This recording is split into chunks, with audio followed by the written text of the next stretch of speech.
bahwa peperangan sekarang ini bukanlah hanya Aktenveerta di proklamasi en Madiun van zogenaamde Sovjet. Sekarang mereka akan menjual Indonesia dan rakyatnya sekali kepada imperialis Amerika.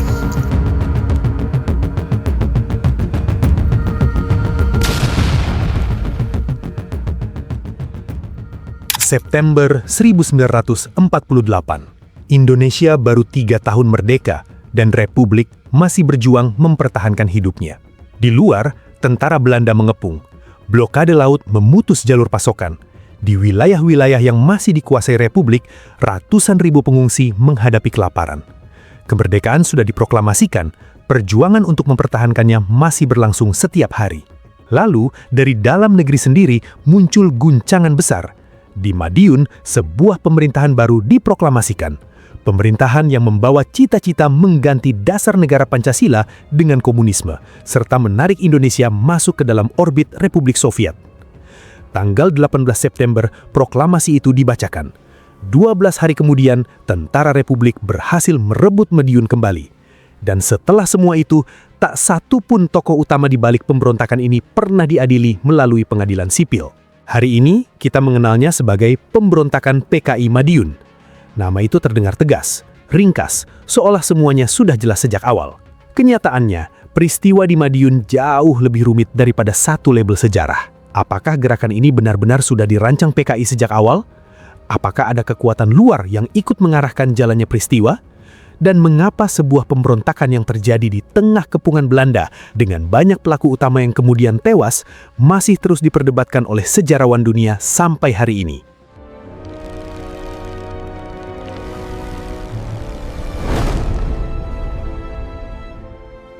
Mari kita mundur dulu ke Januari 1948, ke sebuah ruang perundingan di atas kapal perang Amerika yang berlabuh di perairan Teluk Jakarta. Di sana, Perdana Menteri Indonesia Amir Syarifuddin menandatangani perjanjian Renville. Hasilnya, wilayah Republik menyusut secara dramatis. Sebagian besar Jawa jatuh ke tangan Belanda. Yang tersisa hanya sebagian Jawa Tengah, sebagian kecil Jawa Timur, dan sebagian Sumatera. Konsekuensinya langsung terasa. Blokade ekonomi Belanda memutus jalur perdagangan. Sekitar 6 juta pengungsi dari wilayah yang diserahkan ke Belanda membanjiri wilayah Republik yang tersisa.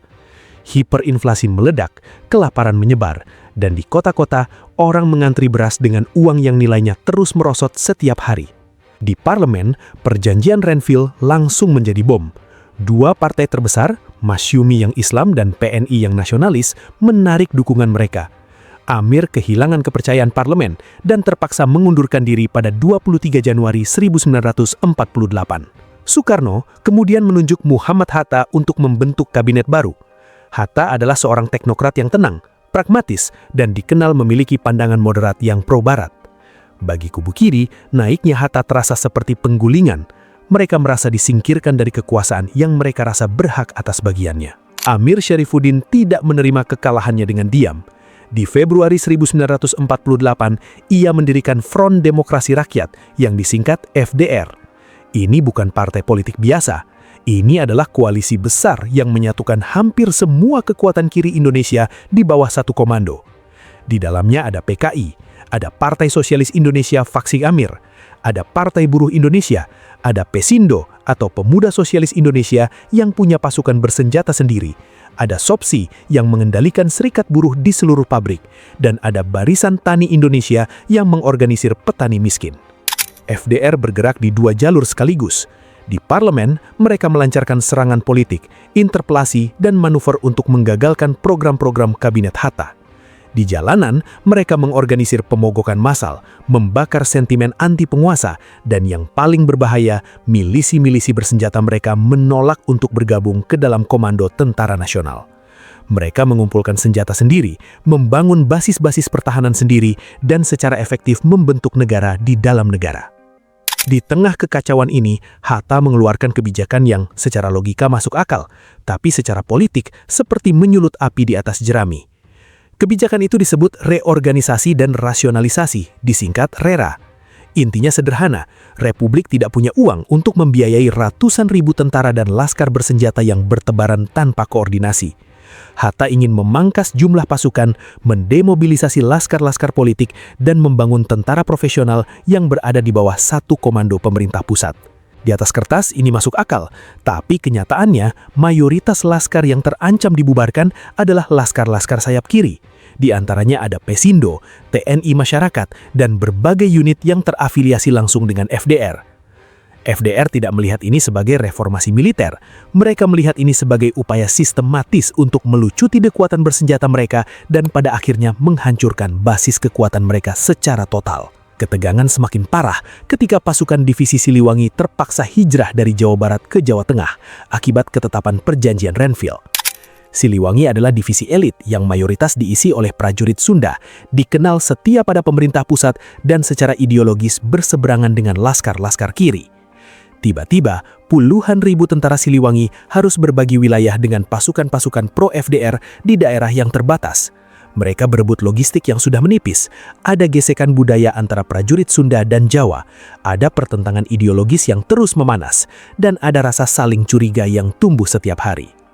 Kombinasi dari semua ini, yaitu kabinet yang berganti, kebijakan yang dianggap ancaman, dan dua kelompok bersenjata yang saling mengawasi dalam satu wilayah sempit, adalah campuran yang siap meledak kapan saja.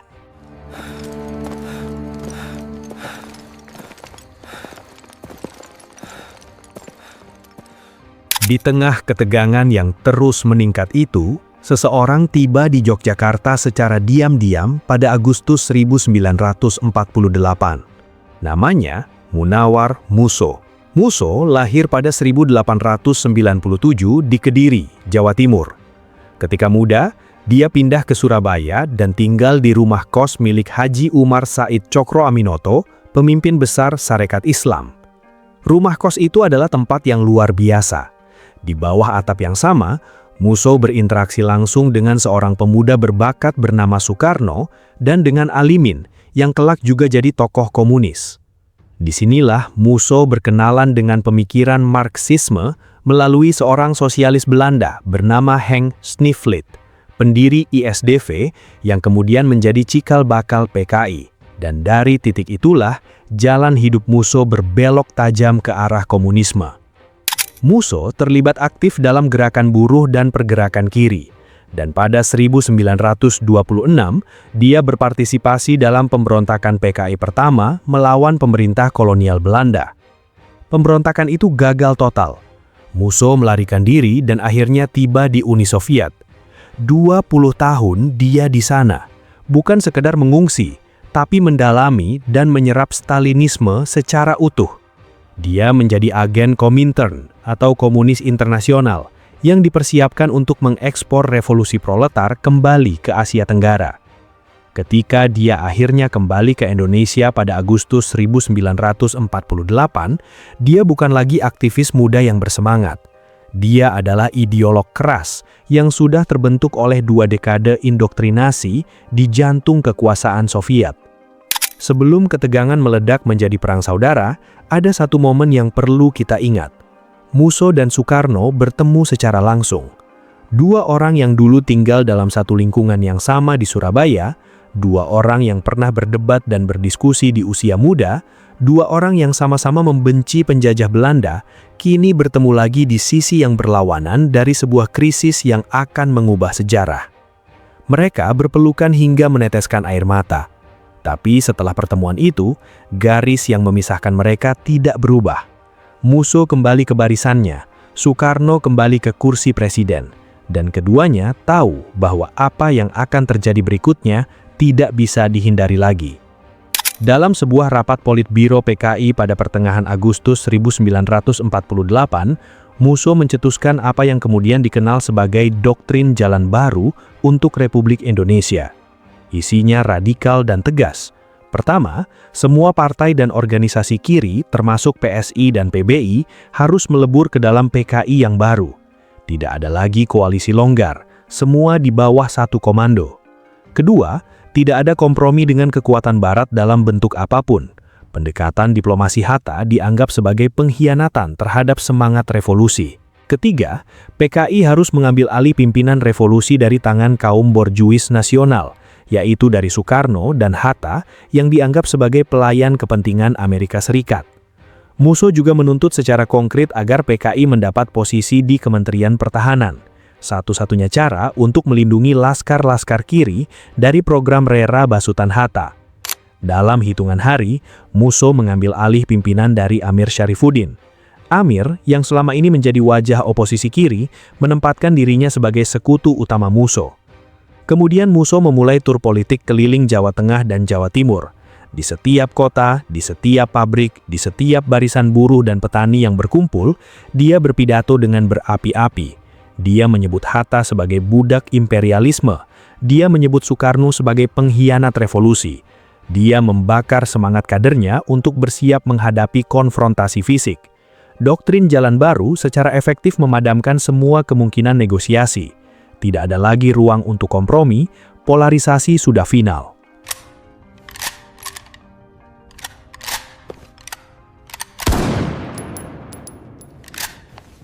Sebelum pemberontakan di Madiun meledak, ada dua peristiwa yang kita pahami sebagai pemanasan, karena keduanya memperlihatkan dengan jelas betapa terkontrolnya eskalasi ini dari sisi kiri.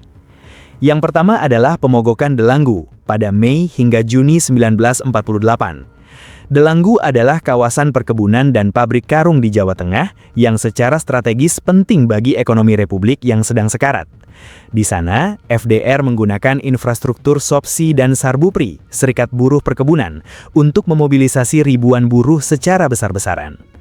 Kondisi objektifnya memang mengenaskan. Blokade Belanda memicu inflasi, kelangkaan beras, dan penurunan daya beli buruh hingga ke batas kelaparan. FDR mengeksploitasi kondisi ini secara maksimal. Tapi, yang membuat Delanggu penting adalah polarisasi yang terjadi di sekitarnya. Di satu sisi, buruh-buruh yang dimobilisasi oleh SOPSI yang sebagian besar berasal dari kelompok abangan, warga Jawa yang menjalankan Islam secara lebih longgar dan tradisional. Di sisi lain, Sarekat Tani Islam Indonesia atau STII yang berada di bawah Masyumi yang mewakili kelompok santri, petani kaya dan tuan tanah dengan orientasi Islam yang lebih kuat. Ini bukan sekedar mogok buruh. Ini adalah uji coba mesin politik PKI, sekaligus gambaran miniatur dari pertarungan ideologi, kelas dan agama yang akan segera meledak dalam skala yang jauh lebih besar. Yang kedua adalah situasi di Solo yang sejak Juli 1948 sudah menjadi arena perang dingin bersenjata yang sewaktu-waktu bisa meledak. Desekan di sana berakar dari kehadiran dua kekuatan militer yang saling curiga dalam satu kota. Divisi Panembahan Senopati adalah pasukan lokal dengan afiliasi kuat ke sayap kiri dan Laskar Pesindo. Sementara Divisi Siliwangi yang baru hijrah dari Jawa Barat adalah pasukan dengan loyalitas tinggi ke pemerintah pusat. Dua divisi ini berbagi logistik yang terbatas, berbagi wilayah yang sempit, dan membawa identitas yang berbeda, baik secara ideologi maupun secara etnis antara Sunda dan Jawa. Kemudian terjadi sesuatu yang mengubah ketegangan menjadi eskalasi. Kolonel Sutarto, Komandan Divisi Panembahan Senopati, dibunuh secara misterius di jalanan Solo. Tidak ada yang tahu siapa pelakunya, tapi bagi pasukan kiri, tuduhan langsung mengarah ke Siliwangi dan pemerintah pusat. Akibatnya, iklim di Solo berubah menjadi anarki. Penculikan tokoh politik mulai terjadi, pembunuhan kilat mewarnai jalanan. Dan tokoh pro-pemerintah bernama Dr. Muardi, barisan banteng yang vokal menentang komunis, diculik dan menghilang tanpa jejak, dan diduga kuat dieksekusi oleh elemen kiri. Ketika Siliwangi mulai mengambil alih kendali Solo atas perintah Komando Pusat, pasukan kiri menyadari posisi mereka tidak bisa dipertahankan lagi. Mereka mundur ke timur, mundur menuju Madiun, kota yang sudah lama menjadi basis terkuat buruh kereta api dan kader PKI. Sumbuk krisis berpindah dari Solo ke Madiun.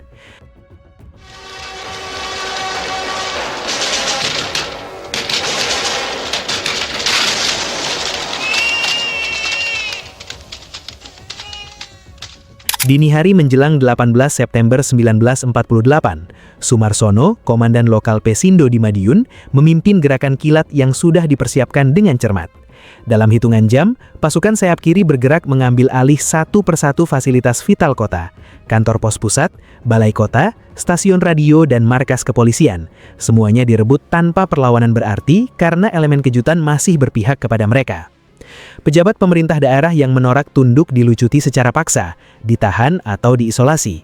Dalam beberapa jam, Madiun bukan lagi kota di dalam Republik Indonesia. Dari stasiun radio yang sudah dikuasai itu, sebuah pengumuman disiarkan.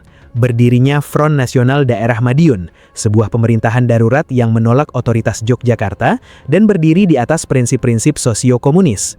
Mendengar kabar ini, Musso, Amir Syarifuddin, Wikana, dan Setyajid yang sedang melakukan tur propaganda di Jawa Timur segera membelokkan konvoi mereka menuju Madiun. Mereka tiba dan mendeklarasikan dukungan penuh, menjadikan proklamasi lokal Sumarsono sebagai proklamasi nasional Gerakan Komunis Indonesia. Ini penting untuk dipahami. Inisiatif awal di Madiun datang dari tingkat lokal, dari Sumarsono, bukan dari perintah Musso dari pusat.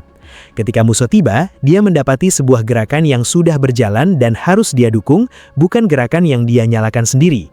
Tapi begitu dia mendukungnya, perbedaan itu tidak relevan lagi.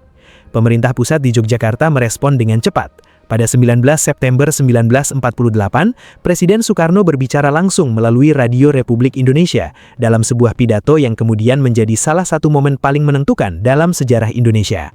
Soekarno menyebut pemberontakan Madiun sebagai pengkhianatan yang ingin mendirikan pemerintahan Soviet di atas reruntuhan republik yang sedang berjuang untuk hidup. Lalu dia melempar ultimatum yang mereduksi seluruh kerumitan situasi menjadi satu pilihan biner yang tidak bisa dihindari oleh siapapun. Pilih Soekarno-Hatta atau pilih Musso Amir Syarifuddin. Kalimat itu memaksa rakyat Indonesia untuk memilih posisi secara publik. Tidak ada lagi ruang abu-abu. Siapa yang diam dianggap memilih satu sisi. Pidato itu bukan hanya pernyataan politik, tapi operasi psikologis massal yang berhasil menggalang mayoritas rakyat ke belakang pemerintah dalam semalam.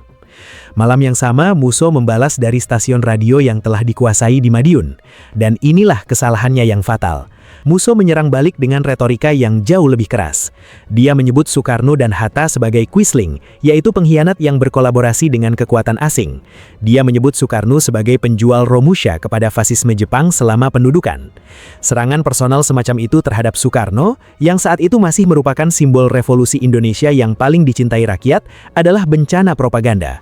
Musso mengunci PKI dalam posisi yang mustahil untuk dipulihkan. Semua peluang amnesti dan rekonsiliasi menguap. Perang saudara tidak lagi bisa dihindari.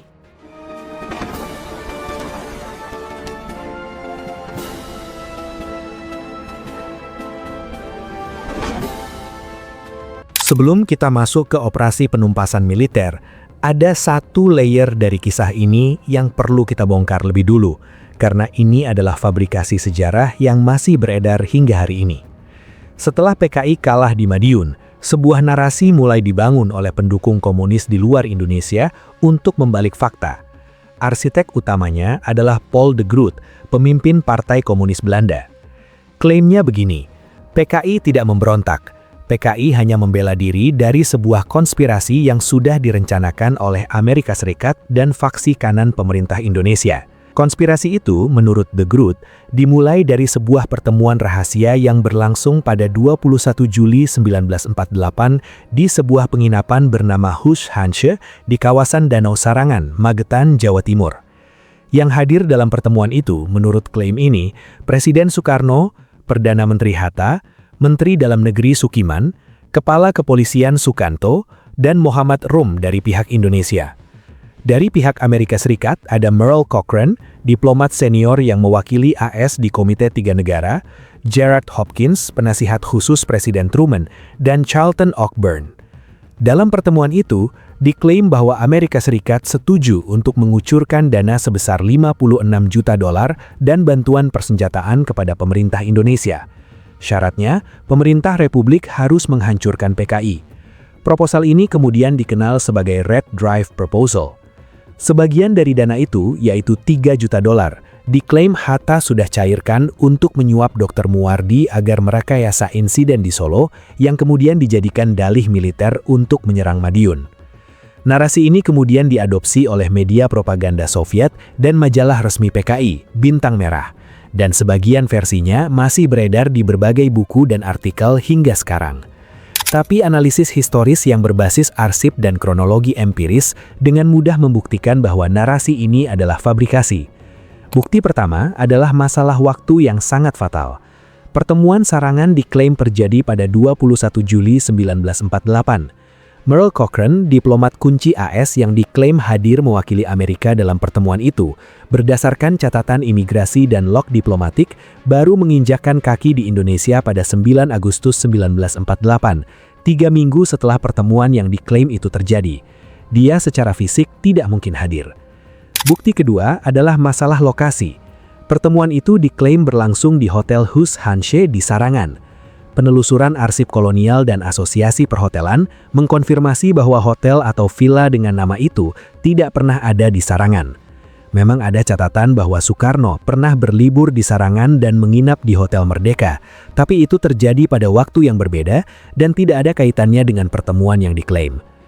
Bukti ketiga, dan ini yang paling merusak narasi dari dalam, adalah ketiadaan dokumenter apapun. Tidak ada satupun dokumen diplomatik internal, memo rahasia, atau laporan intelijen dari Departemen Luar Negeri AS yang merujuk pada kesepakatan senilai 56 juta dolar itu. Dan yang lebih aneh lagi, Musso, yang dikenal sebagai propagandis ulung, tidak pernah menyebut konspirasi ini dalam pidato-pidatonya sebelum pemberontakan. Padahal informasi itu seharusnya menjadi senjata propagandanya yang paling kuat. Cerita ini baru muncul dan diamplifikasi setelah PKI kalah. Itu bukan ciri informasi yang nyata, itu ciri pengkambing hitaman historis. Tapi kita juga harus jujur tentang satu hal. Meskipun Red Drive Proposal adalah hoax, bukan berarti Amerika Serikat tidak punya kepentingan dalam situasi ini. Amerika Serikat memang mengamati situasi Indonesia dengan sangat seksama. Mereka memang lebih memilih faksi Soekarno-Hatta yang pro-Barat daripada PKI yang pro-Soviet. Dan ketika pemerintah Republik berhasil menumpas pemberontakan komunis secara cepat dan mandiri, Washington mendapat sinyal yang jelas bahwa Indonesia bukan proksi Soviet. Pergeseran persepsi ini kemudian menjadi faktor krusial. Amerika Serikat berbalik menekan Belanda untuk menghentikan agresinya dan mengakui kedaulatan Indonesia. Tekanan AS ke Belanda itu adalah salah satu faktor terpenting yang membuka jalan menuju Konferensi Meja Bundar 1949 dan pengakuan kemerdekaan penuh Indonesia. Jadi bukan konspirasi terencana, tapi pengaruh Perang Dingin terhadap nasib Indonesia jelas nyata. Bedanya harus dipahami dengan jelas. Kita terima kabar. Madiun sudah diduduki Siliwangi.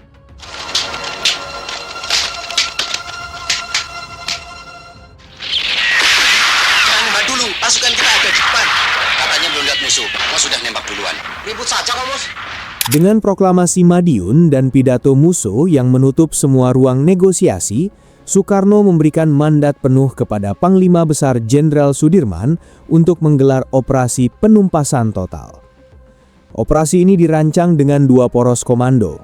Di sektor barat, Kolonel Gatot Subroto diangkat sebagai gubernur militer darurat dengan kewenangan penuh atas wilayah Jawa Tengah, termasuk Semarang dan Surakarta yang tengah bergejolak. Di sektor timur, Kolonel Sungkono memimpin dari arah Jawa Timur, membangun tekanan dari sisi yang berlawanan. Pasukan elit Divisi Siliwangi menjadi ujung tombak serangan, tapi yang mempercepat keruntuhan PKI adalah sesuatu yang tidak ada di buku taktik militer manapun. Jaringan informan dari kader Masyumi dan ulama setempat. Masyumi memiliki sentimen permusuhan yang dalam terhadap PKI, sebagian besar karena mereka sendiri sering jadi sasaran persekusi kelas oleh laskar-laskar kiri di wilayah pedesaan. Ketika Siliwangi bergerak ke Jawa Timur, medan yang asing bagi tentara asal Sunda itu, kader-kader Masyumi, para kiai dan santri setempat turun tangan sebagai pemandu. Mereka menunjukkan jalan, mengidentifikasi lokasi persembunyian, dan memberikan intelijen tentang pergerakan pasukan pemberontak. Strategi penjepit dari 2 arah berjalan efektif. Pada 30 September 1948, hanya 12 hari setelah proklamasi, pasukan Republik menerobos masuk dan menguasai kembali sebagian besar kota Madiun. Sisa pasukan pemberontak dan seluruh pimpinan politiknya berhamburan melarikan diri ke arah pegunungan dan hutan di selatan. Ketika pasukan PKI menyadari bahwa pertempuran konvensional sudah kalah, keputusasaan itu bermutasi menjadi kekerasan yang brutal dan tidak pandang bulu. Unit-unit pelarian PKI melancarkan aksi yang disebut pembumi hangusan, menghancurkan infrastruktur, membakar jembatan dan rel kereta api, dan yang paling mengerikan menargetkan siapa saja yang mereka anggap sebagai musuh kelas. Ribuan orang diculik dari rumah mereka, disekap dan dieksekusi secara massal tanpa proses apapun. Korbannya adalah pejabat birokrasi daerah, aparat kepolisian, guru, tokoh masyarakat, tuan tanah, dan secara khusus para kiai, ulama, dan santri yang berafiliasi dengan Masyumi. Lokasi pembantaian yang paling terdokumentasi ada di Desa Kresek dan Dungus di Kabupaten Madiun. Di sana, tawanan sipil dibunuh secara sistematis untuk menghilangkan beban logistik dan menguaskan dendam ideologis yang sudah terdoktrin. Tapi dari semua kekerasan yang terjadi selama pelarian itu, satu peristiwa paling menyita perhatian nasional dan paling mendalam meninggalkan trauma.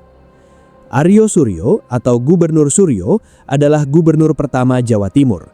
Dia bukan pejabat birokrasi biasa, dia adalah pahlawan yang dikenal karena menolak secara heroik ultimatum penyerahan senjata tanpa syarat dari tentara Inggris menjelang pertempuran bersejarah 10 November 1945 di Surabaya. Rakyat Jawa Timur sangat menghormatinya. Pada 10 November 1948, bertepatan dengan peringatan Hari Pahlawan, Gubernur Suryo berangkat dari Surabaya menuju Madiun. Perjalanannya tidak ada kaitannya dengan operasi militer apapun. Dia hendak menghadiri acara selamatan, peringatan 40 hari meninggalnya sang adik R.M. Sarjuno yang beberapa minggu sebelumnya juga telah menjadi korban kekerasan pemberontakan PKI di Madiun. Ketika mobilnya melewati kawasan hutan Jati Kedunggalar di wilayah Ngawi, kendaraan itu dicegat dan dihentikan secara paksa oleh sekelompok pasukan pelarian PKI yang bersenjata. Aryo Suryo bersama dua perwira polisi yang mengawalnya, Kombes Pol M. Duryat dan Kompol Suroko, dipaksa keluar dari mobil. Ketiganya diseret ke dalam hutan. Di tepi Sungai Kakak, mereka disiksa dan dieksekusi. Jenazah mereka baru ditemukan keesokan harinya oleh penduduk setempat yang melakukan pencarian.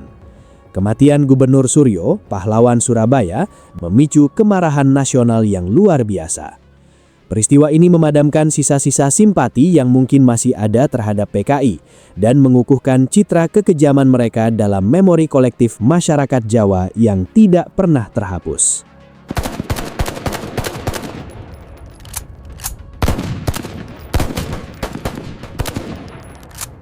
Serbu! Hancurkan! Terobos sekarang! Merdeka! Setelah Madiun jatuh, para pemimpin pemberontakan berpencar ke arah selatan menuju Ponorogo, berharap bisa membangun basis gerilya baru di sana. Harapan itu gagal. Ponorogo sudah dijaga ketat oleh pasukan Republik. Musso memilih berpisah dari rombongan untuk memecah konsentrasi pengejaran. Dia menyamar sebagai warga desa biasa, hanya ditemani 2 orang pengikut setia. Pada pagi hari 31 Oktober 1948, 1 bulan penuh setelah Madiun jatuh, Musso tiba di wilayah Balong, Ponorogo. Di sana seorang anggota kepolisian setempat mencegat rombongannya untuk pemeriksaan identitas rutin. Musso, dengan insting bertahan hidup dan watak konfrontatifnya yang sudah terbentuk sejak era kolonial Belanda, merespons bukan dengan menyerahkan diri, tapi dengan menarik senjata dan menembak mati petugas polisi itu di tempat. Dia kemudian merampas sebuah dokar untuk melarikan diri, sementara 2 pengikutnya mengikuti di belakang dengan sepeda. Pelarian berlanjut ke desa Semanding di Kecamatan Kauman, Ponorogo. Di sana seorang perwira TNI yang sedang berpatroli mengenali rombongan mencurigakan itu dan melakukan pencegatan. Terjadi baku tembak. Musso menembak tapi meleset. Dia mencoba merampas kendaraan TNI yang diparkir di dekat lokasi tapi tidak bisa mengemudikannya. Dalam kepanikan, Musso melarikan diri dengan berjalan kaki dan akhirnya bersembunyi di dalam sebuah belandong, bangunan mandi tradisional kecil di pekarangan milik seorang warga bernama Sidik. Pasukan TNI mengepung pekarangan itu. Berulang kali mereka meminta Musso menyerahkan diri. Berulang kali Musso menolak, persis seperti ketika dulu dia menolak tunduk di hadapan pengadilan kolonial Belanda. Pasukan TNI kemudian melepaskan tembakan terkonsentrasi ke dalam belandong. Dinding tipis itu tidak bisa menahan proyektil. Dia tidak langsung meninggal. Pasukan TNI mengevakuasinya dengan menggotong menggunakan ondo, tangga bambu darurat. Di tengah perjalanan, tangga itu patah. Musso yang kondisinya kritis kemudian diseret menelusuri jalan desa. Dia meninggal kehabisan darah di jalan itu. Sesuai instruksi komando, jasadnya tidak dimakamkan secara normal, tubuhnya dibakar, dan sisa jenazahnya sempat diperlihatkan secara terbatas untuk membuktikan kematiannya sebelum dikuburkan tanpa nisan di lokasi yang tidak ditandai. Nasib Amir Syarifuddin berbeda dari musuh. Mantan Perdana Menteri yang dikenal brilian itu tidak tewas dalam baku tembak, melainkan ditangkap hidup-hidup setelah berbulan-bulan berpindah dari satu tempat persembunyian ke tempat persembunyian lain, melewati hutan dan pegunungan di perbatasan Jawa Tengah. Sejumlah tokoh elit FDR juga tertangkap, termasuk Suripno sang diplomat dan beberapa tokoh senior Pesindo. Bagi pemerintah Republik, mereka bukan sekedar lawan politik, melainkan ancaman serius yang baru saja memicu perang saudara di tengah krisis hidup mati melawan Belanda. Karena itu, pemerintah tidak membuka ruang bagi proses pengadilan sipil yang panjang. Pada dini hari menjelang 19 Desember 1948, Amir Syarifuddin dan beberapa petinggi FDR lainnya dieksekusi oleh regu tembak militer. Pada hari yang sama, Belanda melancarkan agresi militer 2, menyerbu Yogyakarta dan menduduki ibu kota Republik Indonesia.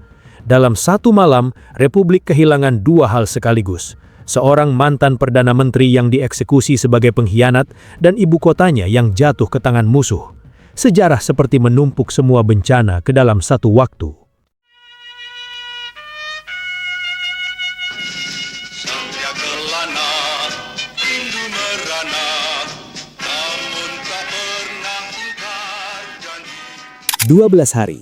Itulah waktu yang dibutuhkan untuk mengakhiri pemberontakan ini secara militer sejak proklamasi Madiun dibacakan sampai kota itu direbut kembali oleh tentara Republik. Dalam hitungan perang, 12 hari terdengar singkat. Dalam sejarah Indonesia, dampaknya menjalar jauh melampaui durasi peristiwanya.